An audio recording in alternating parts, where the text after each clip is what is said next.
Ertangi intilmoq ko'p yaxshidir. Kelajakka qo'l bermoq ko'p foydalidir.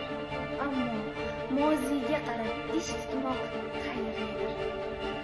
Jadidlar kurashining asl g'oyasi zaminga ega Turkistonda ozod va farovon jamiyat qurish edi.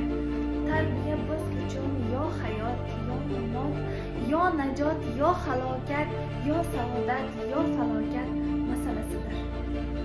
Jadidlar o'lkamizga birinchi bosmaxonani olib kirdilar. Yangi maktab ochdilar, hattoki qizlar tahsil olishi uchun ham sharoit yaratib berdilar. Yangi darsliklar tuzdilar va ularni nashr qildilar. Jadidlar yangi zamonda ilm ma'rifat asosiga qurilgan ilg'or jamiyatni orzu qilgan millat oydinlari edilar.